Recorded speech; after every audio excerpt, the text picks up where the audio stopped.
posturnya perawakannya dewasa lah gitu kan, kayak boros. belakangan baru tahu boros gitu.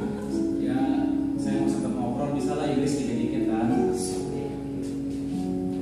nanya-nanya umurnya ternyata rata-rata hampir di bawah 25, di bawah 30 lah, tapi banyak kan 25 ya, ada yang 17, 19, 16 ya.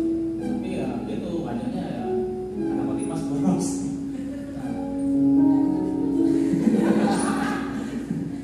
Bongsor.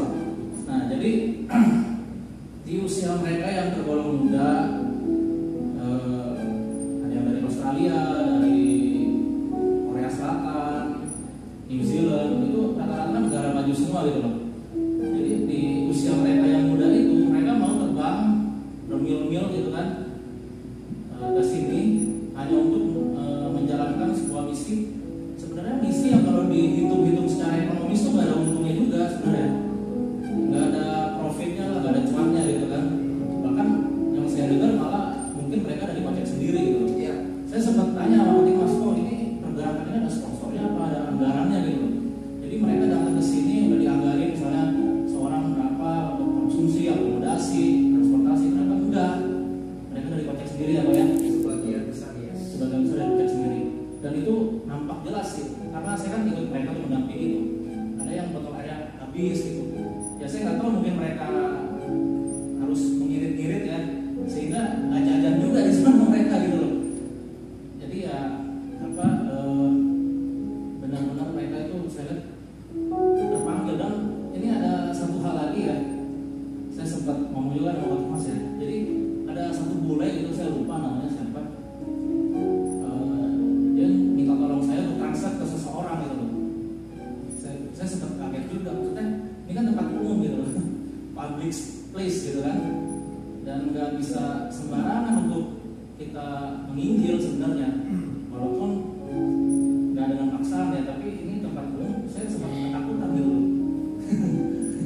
Dia ketakutan, maksudnya di tempat umum seperti ini pengalaman pertama juga. Nah akhirnya dia minta tolong saya translate ke seseorang.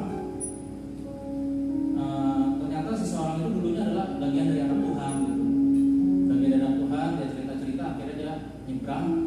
Tapi yang bikin saya takjub adalah dia punya kayak, seseorang ini kayak punya sinyal gitu loh.